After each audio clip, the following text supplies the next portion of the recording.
চতুর্দশী, তাই তো? এই সামনে 13 তারিখেও চতুর্দশী, আবার 14 তারিখেও পড়েছে বৈষ্ণব মতে। তাই দুদিন ব্রত পালন করবে অনেক অনেক ভক্ত।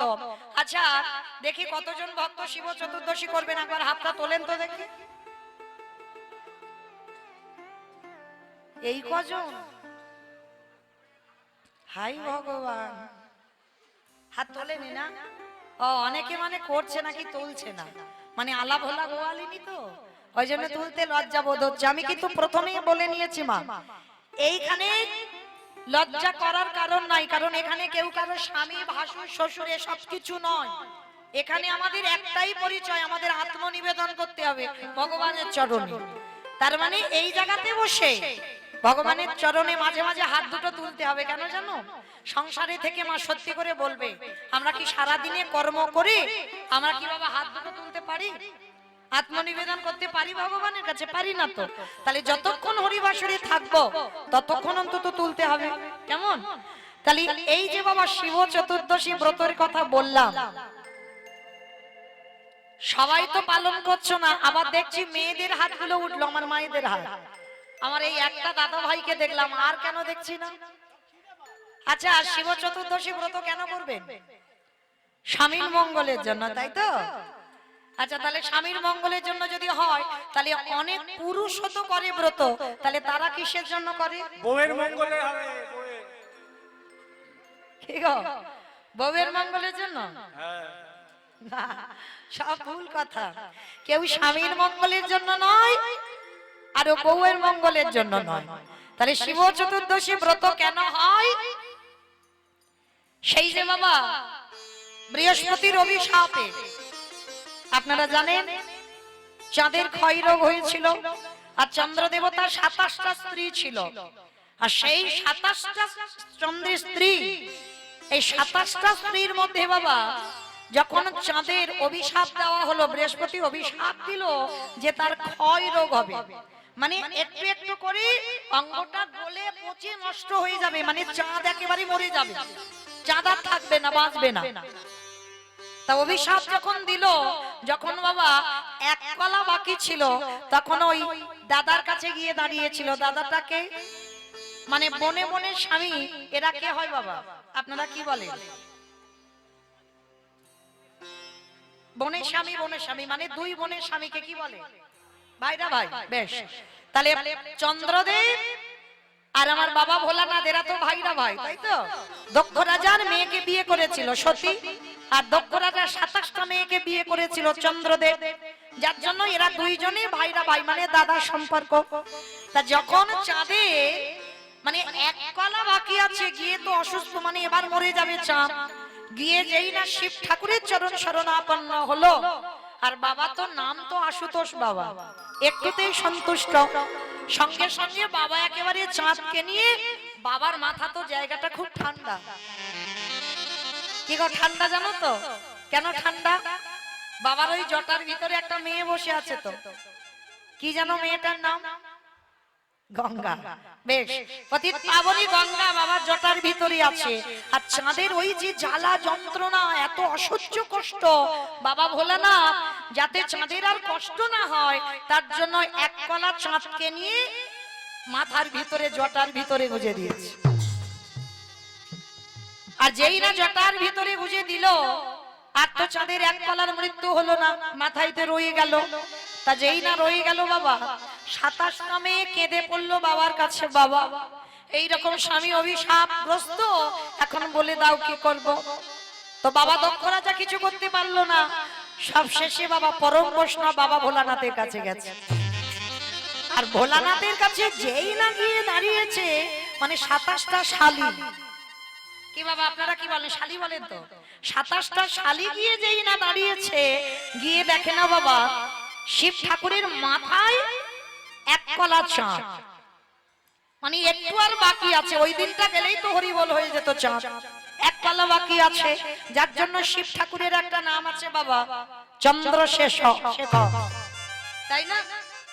তা এই যে বাবার মাথাতে চাঁদকে দেখে 27টা শালী ভোলানাথের পায়ে ধরে একবার কৃপা করে আমাদের স্বামীটাকে ফিরিয়ে দাও। তা তখন বাবা ভোলানাথ বলছে, শোনো, তোমরা 27 জন যদি আমার কৈলাস চাও আমি কৈলাস দিয়ে দেব, তোমরা 27 জন যদি আমার প্রাণ চাও আমি দিয়ে দেব, কিন্তু আমি চাঁদকে দিতে পারবো না। কেন চাঁদকে দিতে পারবে না কেন? কারণ আমি যদি মাথা থেকে চাঁদকে নামাই তাহলে চাঁদের মৃত্যু হয়ে যাবে। তাহলে কি হবে? 27টা মেয়ে তো কান্নাকাটি বাঁধিয়ে দিচ্ছে, কি করব? তখনই আমার বৈকুণ্ঠপতি নারায়ণ এসে বলল, যাও, একটা উপায়ে তোমরা স্বামীকে আবার ফিরে পেতে পারো, তোমাদের যেতে হবে প্রভাস তীর্থে। আর প্রভাস তীর্থে তোমরা যাবে, সেই যে দ্বিতীয় দিন তৃতীয় দিন জলটা তুলবে, আর ওই যে চতুর্দশীর দিন তোমরা 27 জন এসে সবাই আমার শিব ঠাকুরের মাথায় ওই জটার ভিতরে জল দাও। যখন তোমাদের ওই জলটা পড়বে, মানে এক কলা দুপা কলা করে আবার চাঁদ 15 দিনের মধ্যে পরিপূর্ণ হবে।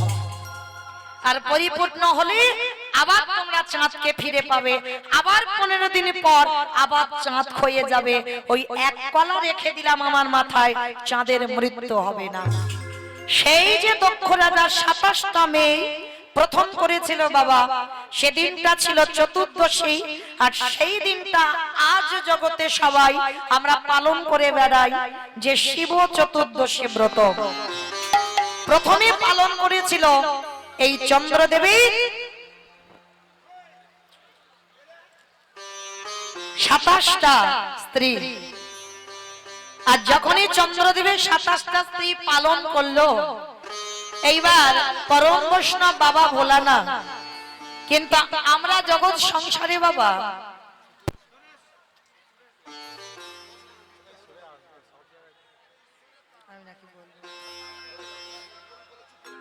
হরি বল,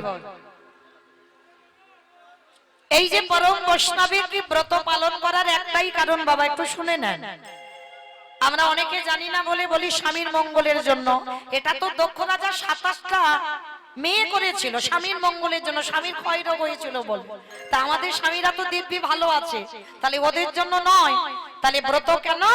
ব্রত একটাই কারণে, তার কারণটা হচ্ছে যাতে কৃষ্ণ প্রেম ভক্তি লাভ হয়। সত্যতে শীত, ত্রেতাতে শীত, দ্বাপরে শীত, কিন্তু কলিযুগের মাতৃতে সেই বাবা ভোলানাথ তিনি হয়েছেন অদ্বৈত আচার্য গোসাই। আর সেই অদ্বৈত আচার্য নিয়ে এসেছে নামটা কেন? এটাই আমরা কালকের আলোচনায় প্রথমে রেখেছিলাম। কারণ যিনি পরম বৈষ্ণব, সাধারণ কোন সাজা বৈষ্ণব নয়, যিনি ছিলেন পরম বৈষ্ণব। তো বাবা ঠাকুর কালকের আমার এক ভক্ত জানতে চেয়েছে, একটুখানি বলতে হবে এই শিব তত্ত্বের কথা। শিব বড় না নারায়ণ বড়? তো তাদের উদ্দেশ্যে, তার উদ্দেশ্যে একটু নিবেদন করি। কারণ বাবা এই জগতে যে যেমন ভক্ত, অনেক দেব দেবীর ভক্ত আছে বাবা। আমি হরিবাসরে দাঁড়িয়ে কাউকে ছোট করছি না। কেউ যদি এখানে শিব ভক্ত বলে আমার শিব বড়, তো তার কাছে তো অবশ্যই বড় হবে। কিন্তু যেহেতু বাবা শাস্ত্র বিধান দিচ্ছে বিষ্ণু থেকেই কিন্তু জগৎ সৃষ্টি, বিষ্ণুদেবের নাভি থেকে ব্রহ্মার জন্ম।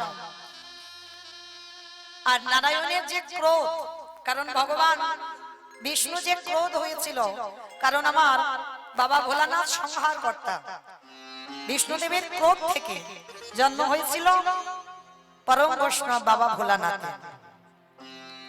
আর এই যে বাবা, এই যে শিব বড় না ব্রহ্মা বড় না নারায়ণ বড়, এই নিয়ে বাবা একটা তর্ক হয়েছিল, তর্ক বিতর্ক। কিন্তু একজনের উপরে দায়িত্ব দেওয়া হয়েছিল, সে কে না বাবা, যার নাম হচ্ছে ভৃগুমণি। ভৃগুমণির উপরে দায়িত্ব দেওয়া হয়েছিল, তোমাকে 3 দিন সময় দেওয়া হলো, তুমি ভালো করে বিচার বিবেচনা করে তুমি বিধান দিও যে নারায়ণ বড় না ব্রহ্মা বড় না শিব বড়। তা ভৃগুমণি বড় চিন্তায় পড়ে গেল, আমি কাকে বড় করব? তাহলে প্রমাণ করতে হবে, প্রমাণ করে জগৎকে দেখাতে হবে কে বড়। তো তখন ভৃগুমণি প্রমাণ করবার জন্য প্রথমে গিয়েছিল বাবা ব্রহ্মার কাছে। আর ব্রহ্মার কাছে গিয়ে যখনই দাঁড়িয়েছে ব্রহ্মা তখন যজ্ঞে বসেছিল। সবাই গিয়ে বাবা প্রণাম জানাচ্ছে, কিন্তু ব্রহ্মা গিয়ে দাঁড়িয়েছে। ব্রহ্মার কাছে গিয়ে যেই না ভিগুমণি দাঁড়ালো সন্তান স্বরূপ, তবু কিন্তু প্রণাম দিল না। তো যজ্ঞে উঠে দাঁড়িয়ে ব্রহ্মা রেগে গিয়ে বলেছিল ভিগুমণিকে, তোমার এত বড় স্পর্ধা যে আমার যজ্ঞে সে সবাই আমাকে প্রণাম করছে, আর তুমি একবারও আমার যজ্ঞে এসে তুমি আমাকে প্রণাম করছো না? তোমার এত বড় সাহস হলো কি করে? তুমি জানো আমার এই যজ্ঞে তোমাকে এক্ষুনি আমি ভস্মীভূত করে দিতে পারি। তো ব্রহ্মার এত তেজ, এত ক্রোধ এসেছে, মানে সেই ক্রোধে যেন বাবা ভৃগুমণি পুড়ে ছাই হয়ে যাবে। তাড়াতাড়ি করে বাবা প্রাণ ভয়ে, কখন বলতে কখন ওই যজ্ঞ অগ্নি থেকে আগুন নিয়ে যদি ভৃগুমণিকে ছড়িয়ে দেয়, ভৃগুমণি ওখান থেকে প্রাণ ভয়ে পালাইয়েছে। কেন পালানোর একটাই কারণ, বাইরে গিয়ে মনে মনে ভৃগুমণি ভাবলো এ তো আমার ভগবান হতে পারে না। ভগবান যে হবে তার সহ্য ক্ষমতা থাকবে, ভগবান যে হবে সে অত ক্রোধ হবে না, তার অত রাগ হবে না। সামান্য প্রণাম করিনি বলে যার এত শরীরে ক্রোধ আসতে পারে, সে তো কোনোদিন আমার ভগবান হতে পারবে না। তাহলে ব্রহ্মাকে বিচার করে দেখলো ভগবান হতে পারে না। এইবার শিবলোকে গিয়ে শিব ঠাকুরের কাছে গেছে। তা যেই না ভোলানাথের কাছে গেছে, আর মা পার্বতীকে নিয়ে বসে আছে পরম বৈষ্ণব ভোলানাথ। একই ঘটনা ঘটলো, ভৃগুমণি গিয়ে যেই না কৈলাসে দাঁড়িয়েছে, আর আমার বাবা তো বৈষ্ণব, আর দেখবেন যারাই বৈষ্ণব হয় তারা সবার কাছে একটু নত হয়ে যায়। তা ভৃগুমণিকে দেখে তাড়াতাড়ি করে গিয়ে আলিঙ্গন করতে যাবে, সঙ্গে সঙ্গে ভৃগুমণি বলল দাঁড়াও দাঁড়াও দাঁড়াও দাঁড়াও, ছি ছি ছি ছি, গায়ে দুর্গন্ধ, বাকছাল পরে আছো, ভালো পোশাক নাই, আর ওই গায়ে তুমি আবার শ্মশানের ছাই ভস্ম মেখে আছো, আর ওই নিয়ে যদি আমাকে ছুঁয়ে দাও আমি অপবিত্র হয়ে যাব। দাঁড়াও। যখনই এইভাবে কথা বলছে, পরম বৈষ্ণব বাবা ভোলানাথ রেগে গিয়ে বলে উঠলেন, অপদার্থ, তোমার এত বড় স্পর্ধা, আমি তোমাকে হৃদয়ে ধরতে গেলাম তুমি একজন সাধু বলে, আর তুমি কিনা আমার এই ছাই ভস্ম মাখা বলে তুমি আমাকে ঘৃণাবোধ করছো। তুমি জানো আমার এই বিশ্বধাত্রী ত্রিশূল নিয়ে আমি এখনই তোমাকে বধ করে দিতে পারি। প্রাণ ভাই ভৃগুমণি বেরিয়ে গেল, বেরিয়ে গিয়ে মনে মনে চিন্তা করছে এ তো আমার ভগবান হতে পারে না। এ কি করে ভগবান হবে যার শরীরে এত ক্রোধ আছে, যার হৃদয়ে কোনো বাবা সহানুভূতি নেই, যে মানুষকে কি করে সম্মান করতে হয় জানবে না, তাহলে কি করে ভগবান হবে? এত একটুখানিতে এত ক্রোধ। তাহলে ব্রহ্মা ভগবান নয়, শিব ভগবান নয়, বাকি আছে নারায়ণ। বৈকুণ্ঠপতি নারায়ণ শয্যায় আছেন, মা লক্ষ্মী পদ সেবা করছেন। তা ভৃগুমণি গিয়ে বাবা ইশারা করে ভৃগুমণি লক্ষ্মীকে বলছে মা তুই একটু ঘরে যা, দরকার আছে। আর ভৃগুমণির কন্যা সম মা লক্ষ্মী, আর যেই না বাবা এসেছে মেয়ে চলে গেছে চরণ সেবা করতে করতে, আর শয়নে আছে আমার ভগবান। আর ভৃগুমণি গিয়ে যেই না দেখেছে ভগবান এখনো ঘুমাচ্ছে, ভৃগুমণি গেল টেরও পেল না। এইবার গিয়ে ভৃগুমণি কি করেছে জানো, সজোরে, নারায়ণ ঘুমিয়ে আছে তো, সজোরে একেবারে পাটা তুলে নিয়ে আমার নারায়ণের বুকে একেবারে পদাঘাত, মানে বিষ্ণু বুকে একেবারে লাথি মেরেছে। আর যেই না লাথিটা মেরেছে নারায়ণের ঘুমটা ভেঙে গেছে, নিদ্রা ভঙ্গ হয়ে গেল। আর নিদ্রা ভঙ্গ হতে বিষ্ণুদেব কি করেছে জানো, দুটো হাত তো নয়, চারটে হাত দিয়ে ভৃগুমণির চরণ দুটো চেপে ধরেছে। যেই না চারটে হাত দিয়ে ভৃগুমণির পাটা চেপেছে, ভৃগুমণি বলে বলেন ছেড়ে দাও নারায়ণ, আমার পাটা ছেড়ে দাও।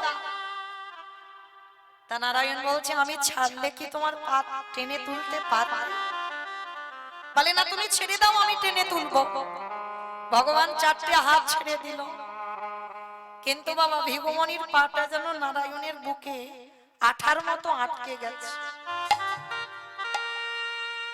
যত টানাটানি করছে বাবা কিছুতে আর ছাড়াতে পারছে।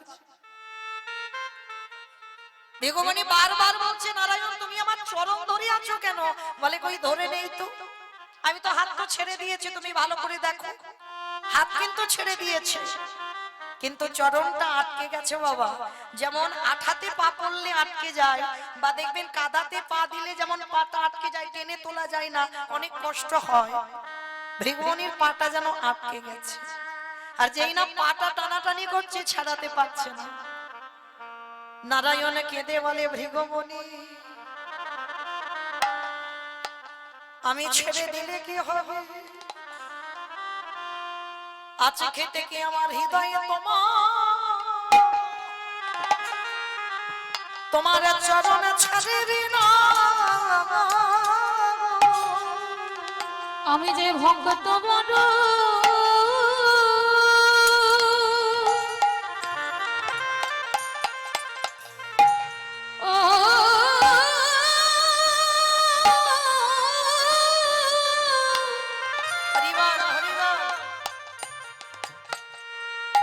আমি ভক্ত বড় বড় ভালো বাসি,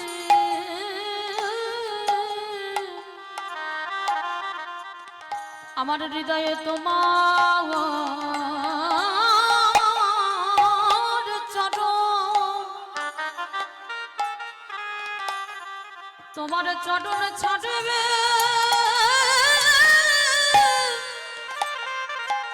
ছাড়বে না গো।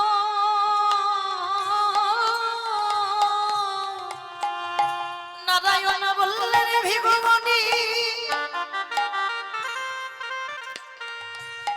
এই জগতে সবাই বলে আমি শিলা, আমাকে শালগ্রাম শিলা রূপে পূজা করে, কিন্তু আজ আমি জগৎকে দেখাই দিলাম আমি শুধু শিলা নয়। আমি যদি শিলা হতাম, ভক্ত চরণে কি করে আমার হৃদয়ে আটকে যেত? কি গো বাবা, পাথরে পা দিলে পাথরে কি আটকে যায়?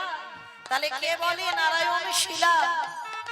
তার হৃদয় আছে, তার মন আছে, দেখতে পায়, কথা বলে, তার হৃদয় যে বড় নরম, যার জন্য ভক্ত পাটা পড়েছে।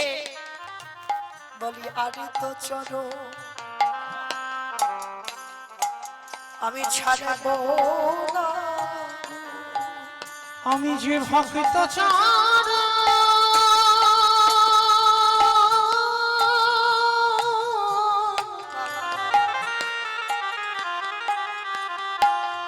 আমি যে ভক্ত চরণ আমার হৃদয়ে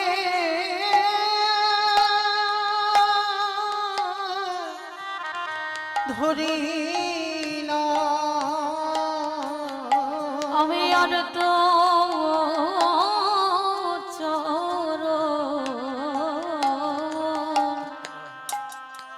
চরণ ছাড়ব না গো। ভৃগুমুনি বললেন, নারায়ণ আমি যে বড় অপরাধী, অপরাধী, আমাকে ক্ষমা করে দাও। বলে ক্ষমা কেন করব? আমি জগৎকে সবাইকে আজকে দেখিয়ে দিলাম, এই যে আমি শালগ্রাম শিলা হই, নারায়ণ হইও আমি ভক্ত চরণ আমি আমার হৃদয়ে ধারণ করলাম। যারা যারা আমার ভজন করবে, যারা যারা আমার পূজা করবে, তারা পূজায় বসে দেখতে পাবে আমার ভক্ত চরণ আমার হৃদয়ে ধরা। আমি যে ভক্ত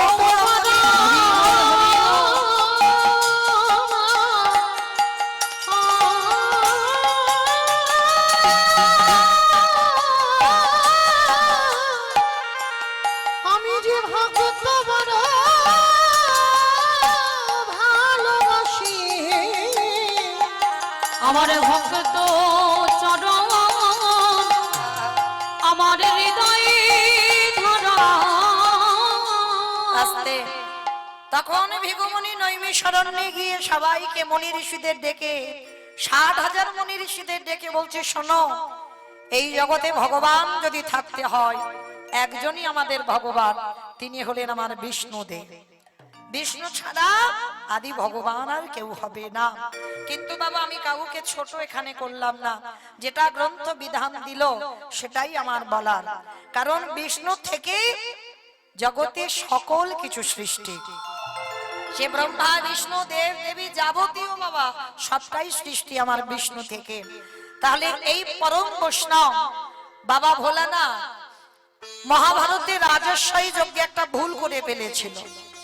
ভুলটা কি জানো মা? এই রাজস্বী যজ্ঞে ভগবান কৃষ্ণ সবাইকে দায়িত্ব দিয়েছিল, আর যুধিষ্ঠির মহারাজ বলেছিল কৃষ্ণ তুমি নিজে কোনো দায়িত্ব পালন করবে না। ভগবান আমার একটু হেসে বলেছিল যুধিষ্ঠির দাদা আমি তো সবাইকে একটা করে কাজ দিয়েছি, আর তুমি জানো আমার জন্য আলাদা করে দুটো দায়িত্ব ফেলে রেখেছি। সে কি? সবাইকে একটা করে কাজ আর তুমি তোমার বেলা দুটো কাজ? কৃষ্ণ তুমি কি কি কাজ করবে? বলে জানো দাদা আমার প্রথমবারেই কর্ম হবে, এই যজ্ঞে যত যত ভক্তরা আসবে আমি কৃষ্ণ দয়াময় হয়ে সবার প্রথমে আমি নিজের হাতে তাদের চরণ যুগল আগে ধৌত করে দেব। যেই না বাবা পা ধোয়ার কথা বলেছি যুধিষ্ঠির মহারাজ চমকে উঠেছে। অসম্ভব, কৃষ্ণ এটা কি করে সম্ভব? কে কোন জাতের মানুষ আসবে, কে নিচু জাত কে উঁচু জাত, জাতের ঠিক নেই, আর তুই সবার পা ধোয়াবি? ভগবান আমার একটু মুচকি এসে বলছে দাদা আমি ভগবান আমার কোনো কালেই জাতের বিচার ছিল না। জাতের বিচার যদি থাকতো বাবা ত্রেতা যুগে গুহক চণ্ডালকে কৃপা করতো না, সবরী মাকে কৃপা করতো না। কলিযুগে দেখেন আমার চৈতন্য মহাপ্রভু মলয় চাঁদ কাজী বিধর্মী মুসলমান, তাকেও কৃপা করলো। তাহলে জগৎকে শেখালো এটা মানুষের কর্ম, কে নিচু জাত কে উঁচু জাত, এটা মানুষের কাজ। কিন্তু আমার ভগবানের এই কাজটা নয় বাবা। ভগবান সবাইকে সন্তান সমভাবে, সবাই হলাম আমরা কৃষ্ণ চরণের দাস। তার রাজস্বী যজ্ঞে কৃষ্ণ বলছে দাদা আমার কোনো কালেই জাতের বিচার ছিল না আর থাকবেও না, তাই তো আমি আজকের পা ধোয়ার দায়িত্বটা প্রথম পালন করব। আচ্ছা বাবা এই জায়গাটা একটু হৃদয়ঙ্গ করে ভেবে দেখেন, ভগবান হয়ে আজকের পা ধোয়াবে কেন? ভগবান নিজের জন্য কিন্তু করছে না, করছে কাদের জন্য? নিজে আচরি ধর্ম জীবেরই শিখায়, নিজে না করলে ধর্ম জীবকে শেখানো না যায়। এই যে কথাটা বাবা খুব গুরুত্বপূর্ণ কথা। আমরা কীর্তনিয়ারা বলি কিন্তু আমরা পালন করি না বাবা। আমরা কি বলছি? নিজে আচরি ধর্ম জীবেরই শেখায়, নিজে না করলে ধর্ম জীবকে শেখানো না যায়। বলেন বাবা আমি যদি সাধুগুরু বৈষ্ণবকে সম্মান না করি, আমি যদি গুরুজনদের সম্মান না দিই, আমি যদি আমার পিতামাতাকে ভক্তি না করি, আমি যদি বাবা নিজে কৃষ্ণ বলে না কাঁদি, তাহলে আমার কথা শুনে বাবা কারো শিক্ষা বা চেতনা হবে বলে মনে হয়? আগে তো নিজেকে ঠিক তৈরি করতে হবে, তারপরে তুমি সমাজ শিক্ষা দাও। আর তোমার যদি নিজের চৈতন্য না হয়, তোমার নিজের যদি শিক্ষাটা না থাকে, তুমি অপরকে শিক্ষাটা দান করবে কি করে? তাই তো রাজস্বী যজ্ঞে আমার কৃষ্ণ পা ধোয়ার কাজটা করছে কেন? এই রামায়ণ বলো আর মহাভারত বাবা সবটাই কিন্তু সমাজ শিক্ষা, সবটাই জীব শিক্ষা। শুধু পড়লে হবে না বাবা, এই রামায়ণ মহাভারত যদি পাঠ করে কেউ একবার সংসারে চালনা করতে পারে, সংসারের মধ্যে বাবা খুঁজে পাবেন দুর্যোধন, খুঁজে পাবেন যুধিষ্ঠির, খুঁজে পাবেন ভগবান কৃষ্ণ, সবটাই আমার এই সংসারে পেয়ে যাবে। কারণ ভগবান কলিযুগে বাবা কোনো দেবতাকে পাঠাবে না আর কোনো অসুরকেও পাঠাবে না। তাহলে মনে রাখতে হবে মানুষের মধ্যে তুমি দেবত্ব খুঁজবে, মানুষের মধ্যেই তুমি অসুরত্ব খুঁজবে। তাহলে ভগবান স্বর্গে থেকে এখন কলিযুগে পাঠাবে না বাবা, মানুষের মধ্যে সব আছে। যদি হৃদয়ঙ্গ করা যায়, যদি বিচার করা যায় কে অসুর আর কে দেবতা, এখানেই আপনারা প্রমাণ পেয়ে যাবেন। তাহলে মহাভারতে প্রত্যেকটা কথা, প্রত্যেকটা অধ্যায় বাবা জীব শিক্ষা, জীব চেতনার জন্য সমাজকে পাঠিয়েছে ভগবান। দেখেন মহাভারতে একটু আস্বাদন করে দেখেন, ভগবান কৃষ্ণ চরণ ধৌত করলো কেন? সমাজকে শেখালো, ওরে কলিরজি, তোদের বাড়িতে যদি সাধুগুরু বৈষ্ণব যায়, সবার আগে আমাদের মনুষ্য জীবনে কর্তব্য নিজের হাতে বাবা তাদের চরণ যুগল ধোয়াতে হবে। এই নিয়মগুলো ছিল বাবা, আগেকার দিনে ছিল, আমরা দেখতাম। আমার ঠাকুমারা যদি ঘরে গুরুজনরা আসতো, সবার আগে বাবা পা ধোয়ার ব্যবস্থা করতো। আর এখন আমাদের মতো মেয়েরা যত টিভি সিরিয়াল দেখে আর তাদের মতো আচরণ হয়ে যায়। কিন্তু চরণ ধরে বলে যাচ্ছে মা, এই অধম কীর্তনিয়ার কথা যদি কারোর মনে থাকে, স্মরণে থাকে, আমি তো বলছি না যে আমার কথা নয়, মহাভারত বলেছে, আমি একটু মনে করাচ্ছি। যদি দুবারে কোনোদিন গুরুজন আসে, বছরান্তর যদি গুরুদেব আসে, সবার আগে মা পা ধোবার ব্যবস্থাটা করো। আর যাদের গুরুদেব দেহ রেখেছেন, গুরুদেব বছরান্তর আর পাবেন না, তাদের জন্য ভগবান ব্যবস্থা করেছে। কি করেছে জানো? যে যার ঘরের যদি বাবা মা থাকে, শ্বশুর শাশুড়ি যদি থাকে, যারা হারিয়ে ফেলেছ মা, আর তো কাঁদলেও মূল্যবান চরণ দুটো পাবে না। এই যে বাবা বললাম মূল্যবান চরণ, কেন জানো? এটা আমার কথা নয় বাবা, গ্রন্থ প্রমাণ। ভাগবতে ভগবান কৃষ্ণ সুদামাকে বলেছিল, সুদামা, এই পৃথিবীতে সব থেকে বড় গুরু হলো যে যার ঘরের বাবা মা, তারপরে গুরু হলো শিক্ষা গুরু, দীক্ষা গুরু, তারপরে গুরু হলাম আমি ভগবান। ওই একবারও তো কৃষ্ণ নিজেকে বলেনি আমি বড় গুরু। কেন জানো? যে বড় হয় তাকে কোনোদিন বলতে লাগে না আমি বড়। তার কর্ম, সমাজ যদি বলে বড়, তবে তো সে বড় হবে। না হলে তুমি নিজে নিজে বলছো আমি অনেক বড় মানুষ, অনেক বড় মনের মানুষ, বড় মাপের মানুষ হবে না। সমাজে যদি তোমাকে আখ্যা দেয় তুমি বড়, তারপরে তুমি বড়। তাহলে ভগবান নিজেকে জীবনে বলেনি আমি বড়, সবার আগে বাবা মার জায়গাটা দিয়েছে। এই জায়গাটা বাবা খুব একটু মন দিয়ে শুনবেন, কেমন? এই যে বাবা মার চরণ দুটো মূল্যবান কেন বললো ভগবান? ভগবান বলছে কাউকে নবদ্বীপ যেতে হবে না, বৃন্দাবন যেতে হবে না, হরিদ্বার, দক্ষিণ ভারত, পশ্চিম ভারত কোথাও করতে হবে না, যদি মা একবার জীবিত ভগবানকে সেবা করতে পারো। আর জীবিত ভগবান তো যে যার ঘরে আছে গো, আমরা বুঝতে পারি না, আমরা জানতে পারি না। ব্রহ্মাণ্ড নয় ঘুরে বেড়াতে হবে না, ঘরের ভিতরে খুঁজলে তুমি ভগবান পেয়ে যাবে। আমরা জানি না, তাই তো কলির জীবের এই দুর্দশা, এই দুর্গতি। ভালো করে একটু বিচার করে দেখেন, কেন ভগবান বলছে জীবিত ভগবান? বাবা মাকে বিবেক দিয়ে একবার প্রশ্ন করেন বাবা।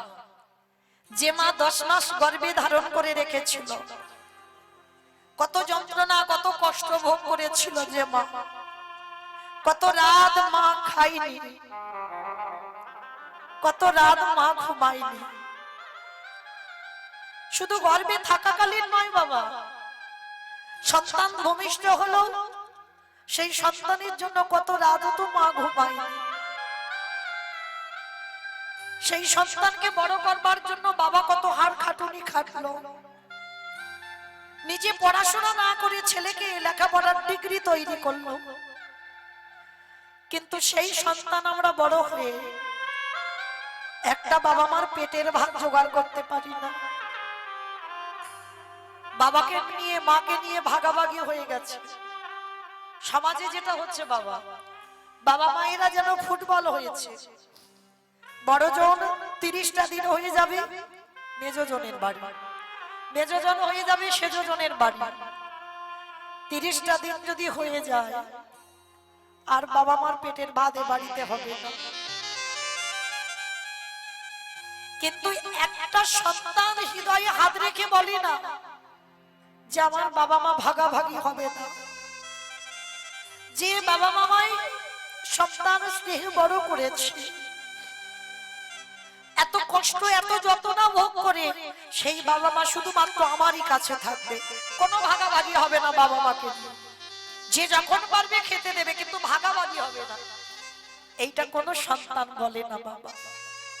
কিন্তু ভগবান আখ্যা দিয়েছে যদি কেউ একবার বছর অন্তর, আমি বলে যাচ্ছি না বাবা যে রোজ রোজ বাবা মার পা ধোয়াও, রোজ রোজ কেন ধোয়াবে, দরকার নেই।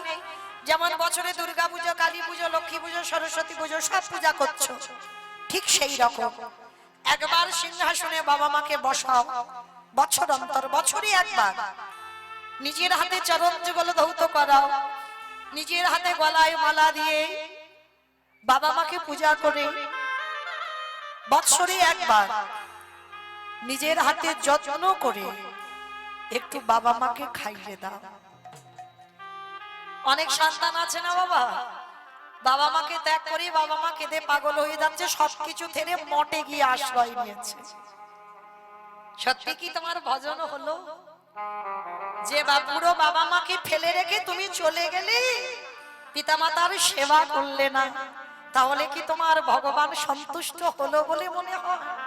কখনো হতে পারে না। কারণ ভগবান বলছে পিতামাতা সব থেকে বড় গুরু, আর সেই গুরুকে বাদ দিয়ে যদি বাবা তুমি সারা তীর্থ ভ্রমণ করো তোমার কোনো ফল হবে না। নিতাই গৌর প্রেমানন্দে হরি বল, হরি বল, হরি বল।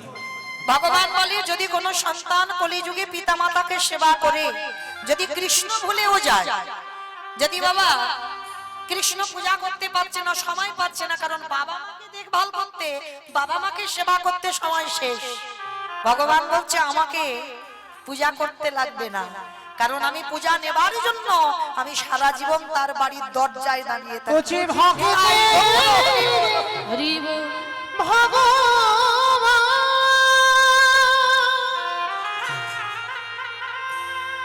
ও যে ভক্ত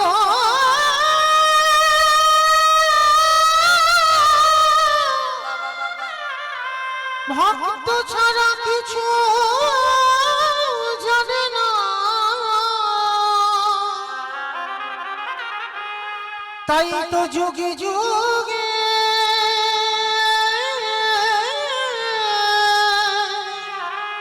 ও যে ভক্তের কাছে ছুটে আসে। তাহলে সেই রাজস্বই যজ্ঞে ভগবান চরম দৌত করে সমাজকে শিক্ষা দিল। শুধু বাবা পা ধোয়ালো নয়, আরো একটা কাজ করেছিল। ভক্তরা যখন প্রসাদ পেয়েছিল, কৃষ্ণ আমার এঁটো পাতাগুলো তুলে নর্দমায় ফেলেছিল। শুধু নর্দমায় ফেললো না, ওর ভিতরে আরো একটা কাজ করলো। যখনই পাতাগুলো ফেলছে না কৃষ্ণ, ওই পাতাতে এঁঠোগুলো লেগে আছে, ওই এঁঠোগুলো তুলে নিয়ে আমার কৃষ্ণ দয়াময় সারা গায়ে মাখছে। যখনই কৃষ্ণ মাখছে, আড়াল থেকে যুধিষ্ঠির দেখে বলেছিল, কৃষ্ণ এটা তুমি কি করছো? যারা যারা আসছে ওদের পা ধোয়াচ্ছ, এটা মেনে নেওয়া যায়, ওদের এঁঠো পাতাগুলো নর্দমায় ফেলছো, এগুলোও মেনে নেওয়া যায়, কিন্তু কৃষ্ণ ওদের এঁঠোগুলো নিয়ে তুমি সারা গায়ে মাখছো কেন? ভগবান আমার করজোর করে বলেছিল, দাদা এই যে এঁঠোগুলো কেন মাখছি জানো?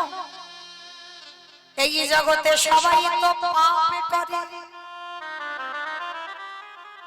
সবার পাপের বিচার আমি কৃষ্ণ দয়াময় করি। কি বাবা, আমরা তো পাপ করি, অপরাধ করি, আর বিচার করি আমার ভগবান। আচ্ছা বাবা, যে বিচারকের জায়গায় বসে যে বিচারক হয়, সে যদি অন্যায় করে, বিচারক যদি ভুল করে, তাহলে তার বিচার কে করবে? ভগবান এসে বলছে, আমার বিচার কাউকে করতে লাগে না, আমার বিচার আমি নিজে নিজেই করে ফেলি।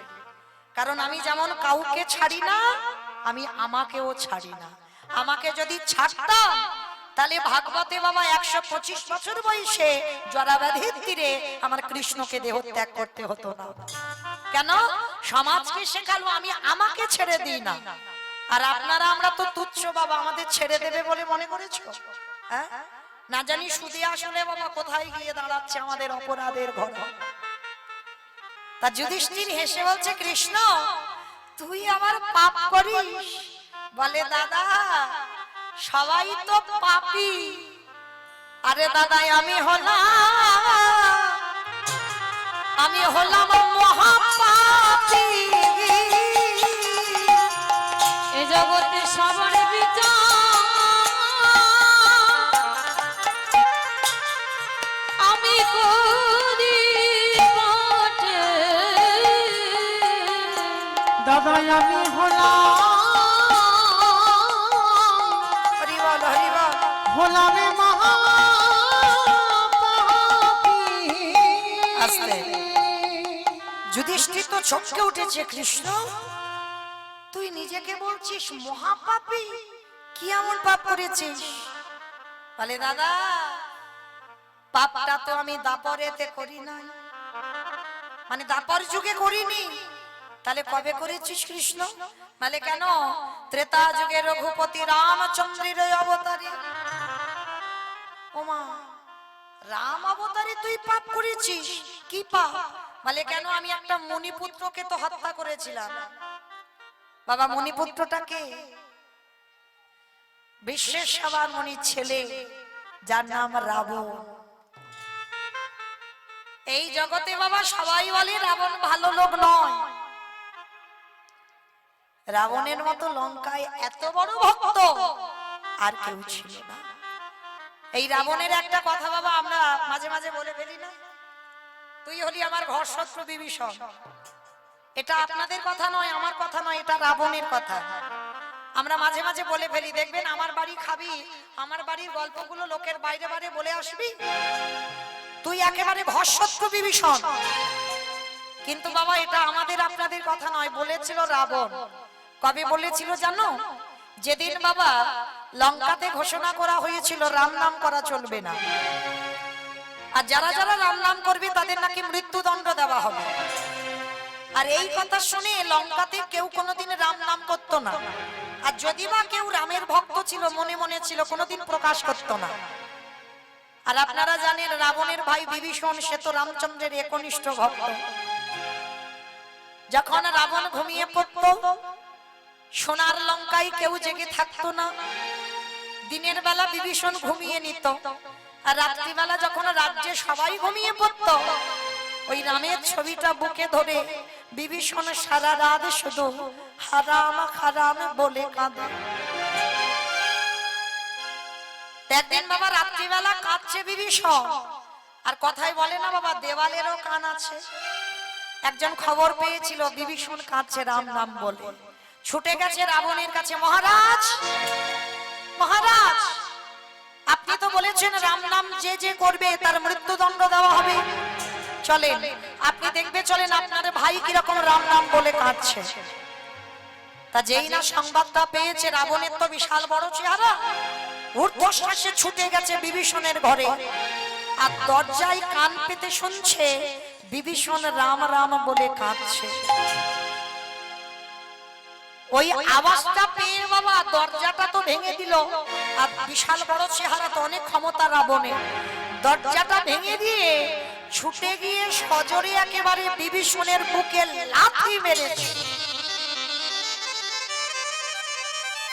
আচমকা ছিল বিভীষণ, রাবণ সজোরে বুকে লাথি, পদাঘাত এত জোরে মেরেছে ধুলায় পড়ে গেছে বিভীষণ।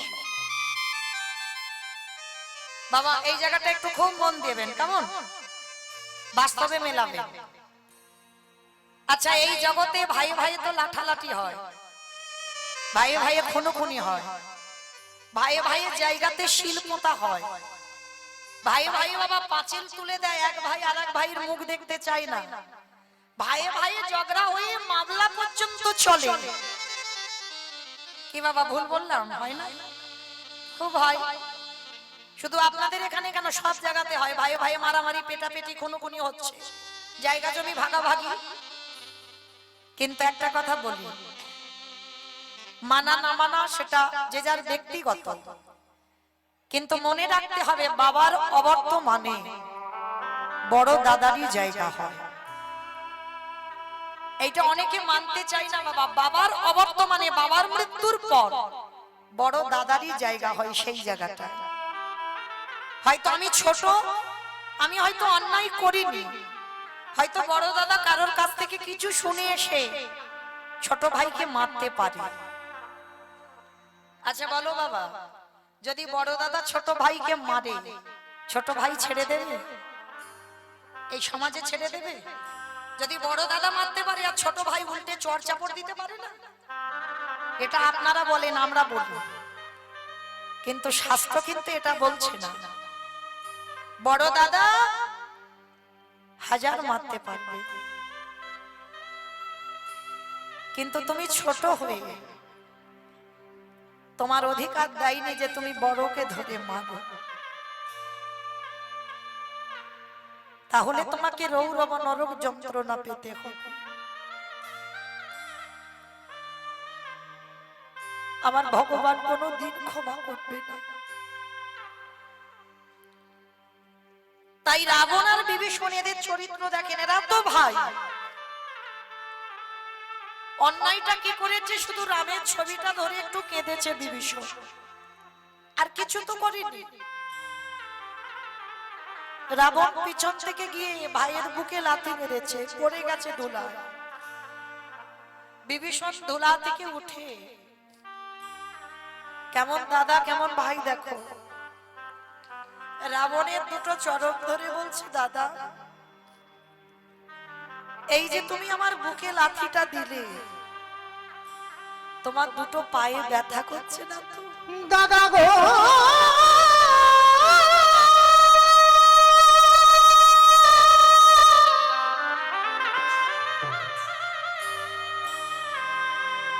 আমার এই কঠিন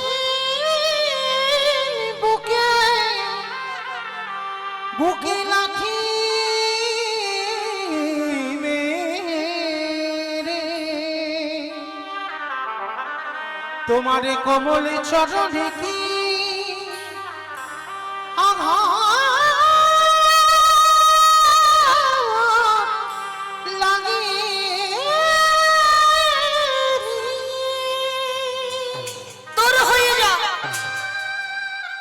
শত্রু বিভীষণ,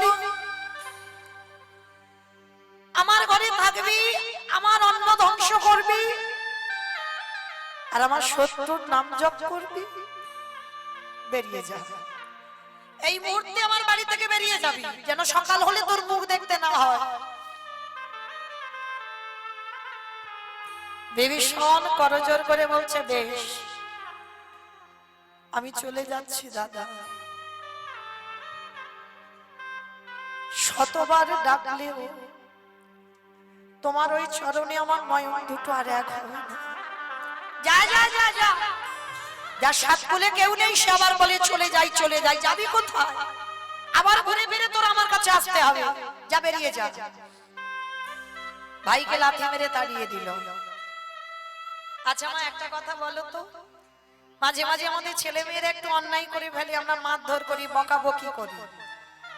ছেলে হয়তো অভিমান করে দুপুরবেলা বাড়ি থেকে চলে গেছে, দুপুরবেলা আর খেতে আসছে না। যে বাবা মা মারে, যে বাবা মা বকে, আধা ঘন্টা পরে কষ্ট পায় না? যে মা সন্তানকে মারে, সেই মা আবার তেল নিয়ে ছেলের পিঠে বুলিয়ে দেয়। রাগের বশে মেরেছে, ব্যথা লেগেছে। তাহলে আপনাদের যদি হয়, আমাদের যদি হয়, রাবণ ভাইকে মেরে কষ্ট পায়নি? এ জগতে সেই জানে গো, ছোট ভাই বেঁচে থাকলে যদি, বড় ভাই বেঁচে থাকলে যদি ছোট ভাই চলে যায়, এর যে কতটা কষ্ট। প্রকৃত যদি সে দাদা হয়, সে অনুভব করে। বড় বেঁচে থাকলে যদি ছোট চলে যায়, রাবণ সারা রাত ঘুমাতে পারছে না।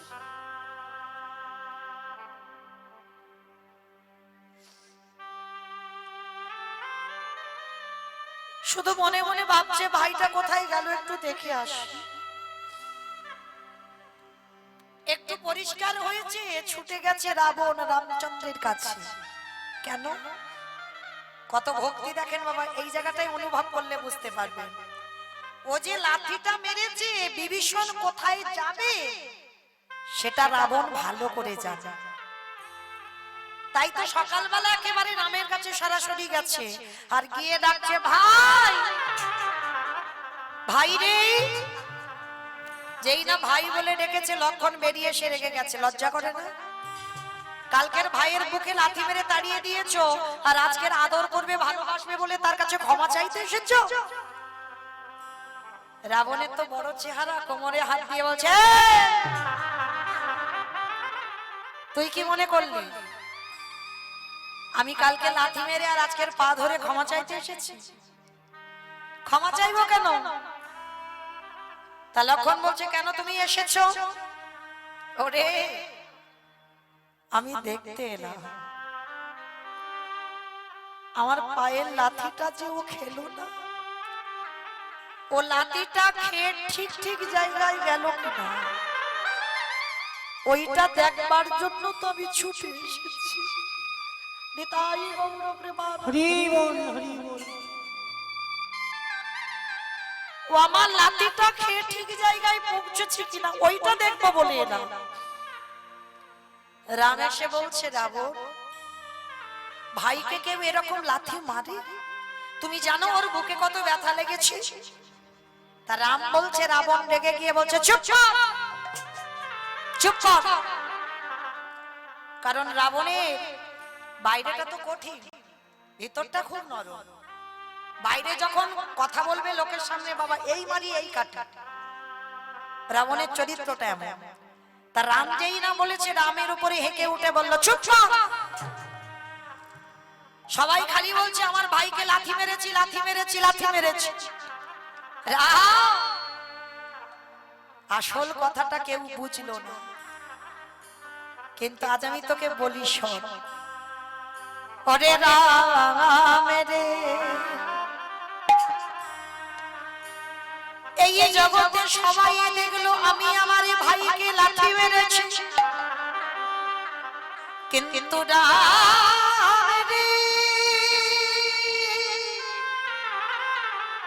ওটা তো সাধারণ লাঠি ছিল না, ওটা ছিল বৈরাগ্যের লাঠি। আমি যদি আমার ভাইকে লাঠিটা না দিতাম, ওরে বলে মা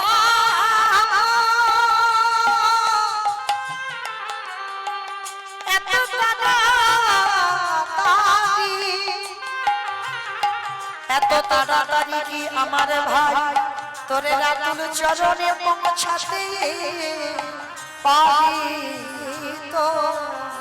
ওরে রাম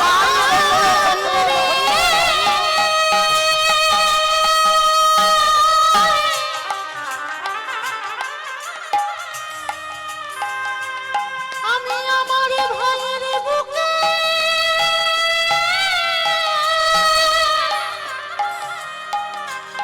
যদি না লাঠি মারিতাম, তবে কি এত তাড়াতাড়ি আমার ভাই তোর চরণে আসিতে পারি?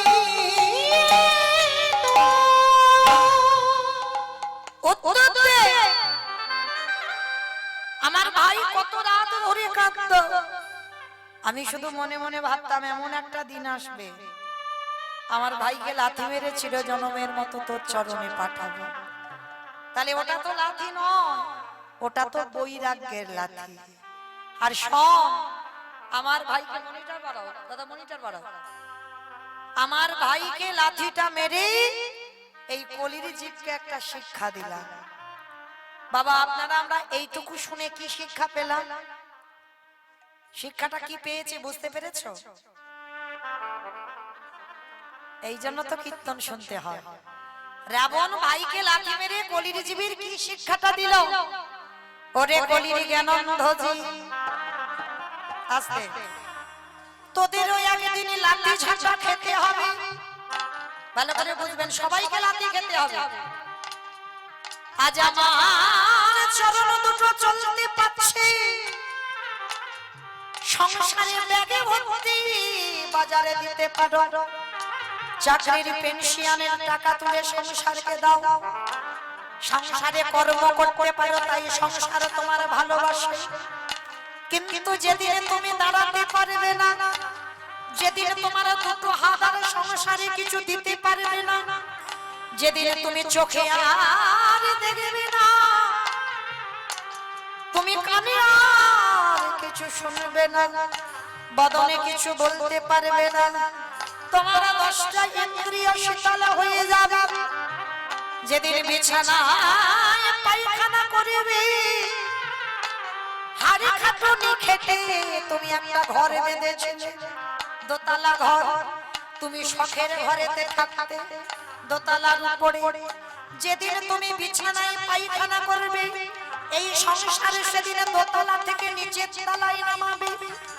যেদিন পায়খানা করে ঘুমাবে, এই সংসার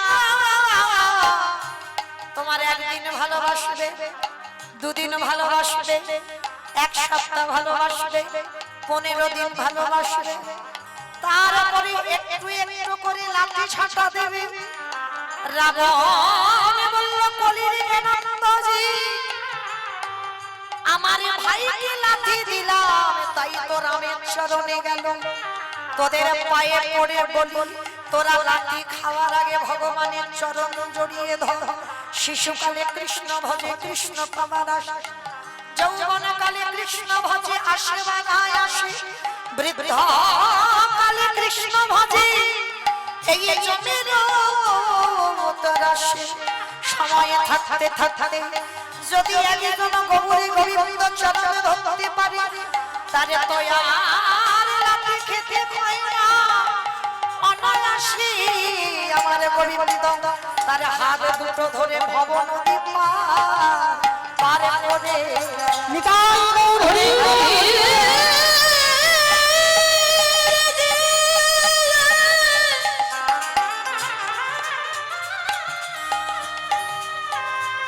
একেবারে সময় থাকতে ওই গৌর গোবিন্দ চরণে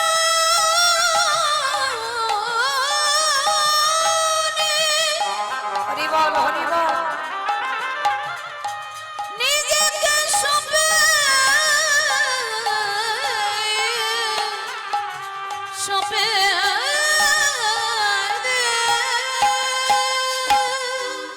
তাহলে বাবা আপনারা বলেন, সেই রাবণের কত ভক্তি, সেই রাবণকে মেরেছিল রামচন্দ্র অকাল বোধন দুর্গা পূজা করে, আর সেই বধ করে আজকের কৃষ্ণ হয়ে মাথা থেকে পা পর্যন্ত পাপী হয়ে আছে। সেই পাপ কবে ধৌত করছে? যুধিষ্ঠির রাজস্বয় যজ্ঞে।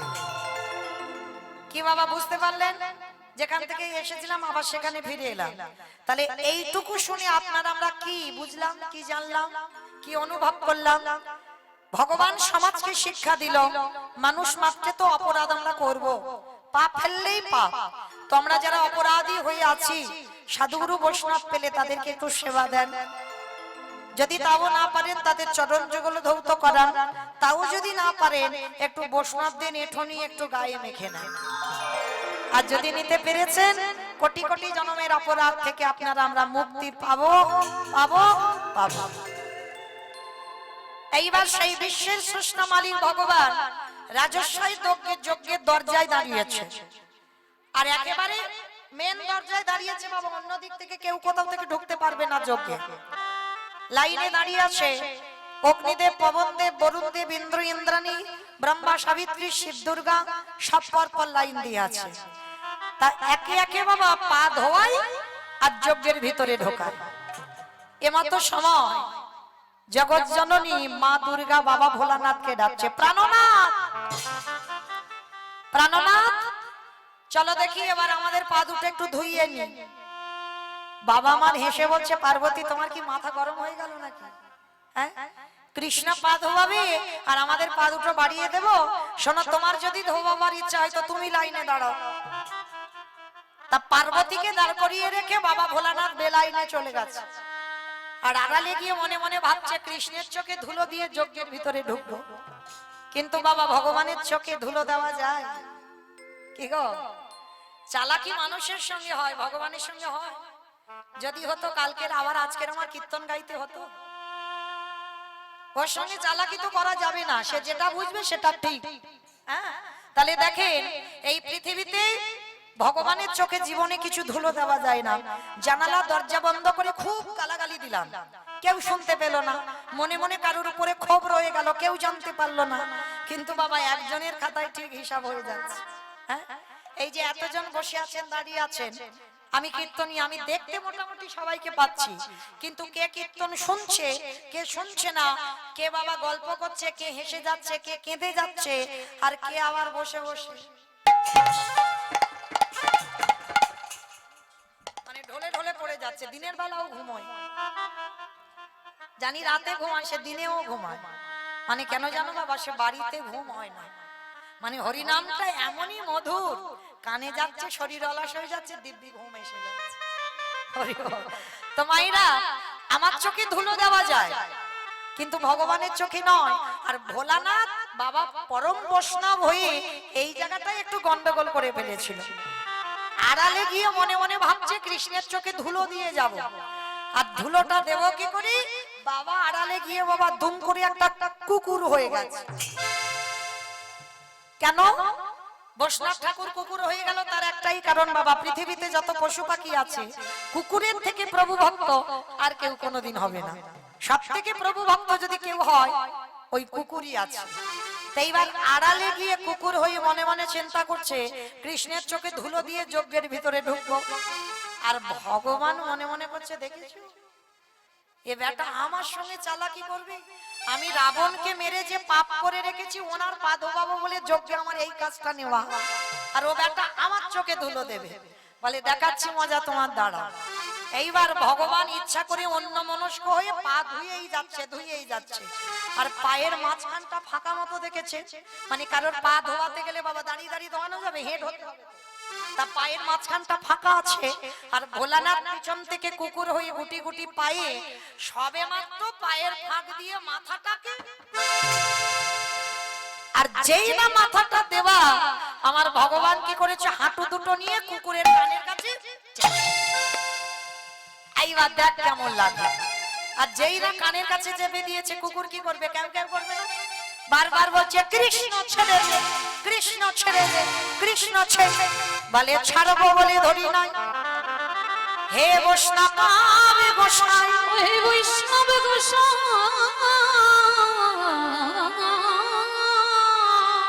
তোমার মতো বৈষ্ণবের দুটো পা ধোয়ালে বোধহয় কম হতো, ওই জন্য কৃপা করে করুণা করে আরো এক্সট্রা দুটো জুড়ে দিয়েছো। ও মা, বুঝতে পেরেছো? শিব ঠাকুরের কটা পা? দুটো। আর কুকুরে 5টা পা, 4টে পা। ভগবান বলছে তোমার মতো বৈষ্ণবের দুটো পা ধোয়ালে কম হতো, ওই জন্য তো তুমি কৃপা করে আমার জন্য আরো এক্সট্রা দুটো জুড়েছো। এবার দাও দাও সারো বাবাইয়ে বলে ওহে আমার বৈষ্ণব গোসাই, দাও দাও চরণ বাড়াই দাও। বলি আরে তো সারো ছাড়িব না, বলে দাও দাও চরণ বাড়াই দাও। বলি আরে তো সারো ছাড়িব না, বলে দাও দাও চরণ বাড়াই দাও। বলি এই তো ভক্ত সারো দাও চরণ বাড়াই দাও।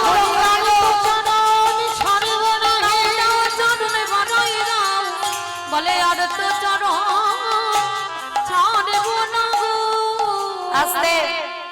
এইবার লক্ষ্য করে দেখেন বাবা, ভগবান কি করেছে? মোটা দড়ি নিয়ে কুকুরটাকে বেঁধেছে। কিন্তু কুকুরটাকে বাঁধলে কি হবে? কুকুরের 4টে পা তো শুধু ছটফট করছে। ভগবান বলে এবার পায়ের ব্যবস্থা করতে হবে।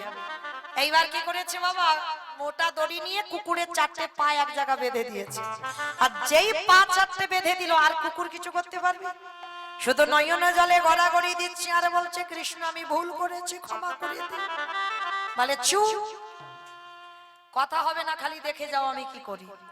এইবার কি করেছে বাবা, সবার পা ধোয়াচ্ছে ঘটিতে করে জল দিয়ে। আর বৈষ্ণবের বেলা কি করেছে জানো, ভগবান পর্যন্ত বৈষ্ণবকে কোন জায়গায় রেখেছে দেখে। আর দেখবেন বাবা অনেক অনেক ব্যক্তিরা বাবা বৈষ্ণবদের পিছনে খুদ ধরে ধরে বেড়ায়। অপরাধ নিও না বাবা, একটা কথা বলি, সে তার চলা সে চলবে, তুমি তোমার চলা করো, কিন্তু তুমি যেন ভুল করে কোনদিন বৈষ্ণব চরণে অপরাধী হয়ে যেও না। ভগবান বলছে কেউ যদি আমার কাছে অন্যায় করে আমি ক্ষমা করে দেব, কিন্তু এক জায়গায় যদি কেউ অপরাধ করে ফেলে আমি জীবনে ক্ষমা করি না। বৈষ্ণবী দাঁড়িয়ে যদি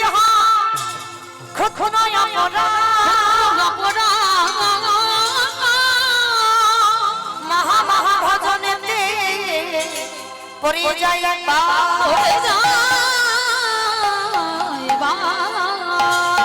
বৈষ্ণব দেখে যাবা নানভাই মুন্ড, নানভাই মুন্ড তার মুন্ড পরে যা নরকের কুণ্ড, নরকের কুণ্ড।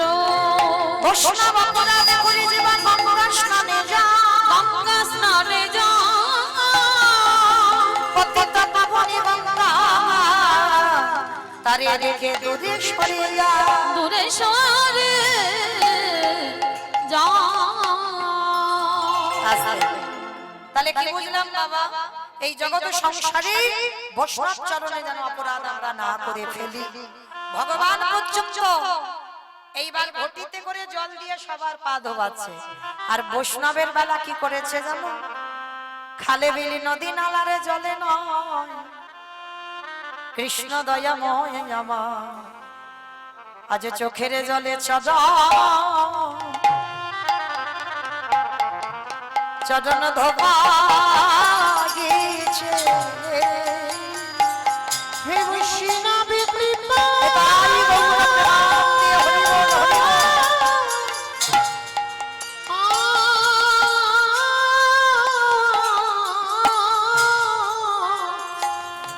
হে বৈষ্ণবী কৃপা বলে আজ চোখের জলে চরণ ধোয়াইছে। আস্তে তাহলে বাবা ঠাকুর এই জগৎ সংসারে ভগবান কৃষ্ণ এই জগৎ সংসারকে বুঝিয়ে দিল। বৈষ্ণবের চরণ দবাচ্ছে আর বৈষ্ণব কাঁদছে আর বলছে কৃষ্ণ আমি যে বড় অপরাধ করে ফেললাম, তোর চোখের জল আমার পায়ে পড়লো, আমার মতো পাপী আর কেহ না। তবে আমার এই পাপ খণ্ডন করবার জন্য আমি কথা দিলাম, আগত কলিযুগে আমি শিব হব না, কলিযুগে হব অদ্বৈত আচার্য গোসাই।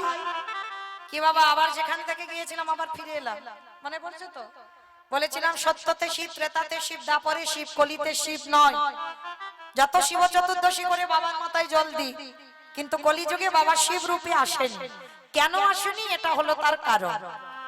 তার রাজস্বায়ী যজ্ঞে ভগবানের কাছে প্রতিশ্রুতি দিল, প্রভু কৃষ্ণ আগত কলিযুগে আমি হব অদ্বৈত আচার্য আর তুই হবি আমার নিমান।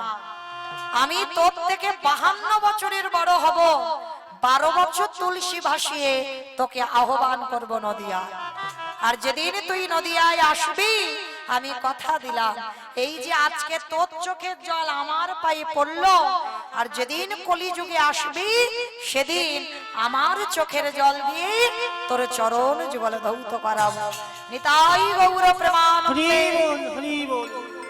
তাই তো বাবা সেই পৃথিবীতে এত ভক্ত থাকা সত্ত্বেও পরম বৈষ্ণব বাবা ভোলানাথ অদ্বৈত হলো, অদ্বৈত আচার্যের ডাকেই কৃষ্ণকে আসতে হলো। আর এসে কি করলো, কেহ বলে পুরবতী রাবণ বধিলা, কেহ বলে পুরবতী আমা উলু কই, কালকে তো রিহার্সাল দিয়ে গেলাম, দাও একটু জোরে দাও। কেহ বলে পুরবতী রাবণ বধিলা, কেহ বলে পুরবতী আমার গোনায়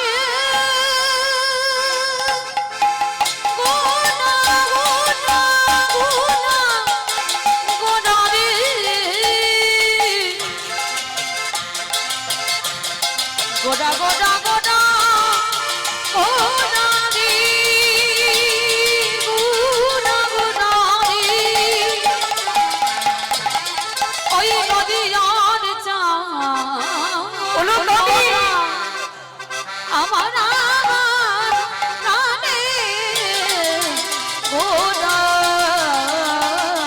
কেহ বলে পুনরতে রাবণ বধিলা আজি গোলকের বৈভব লীলা প্রকাশ করিল ওই গোলকের বৈভব লীলা প্রকাশ করিলা ওই গোলকের বৈভব লীলা প্রকাশ করিলা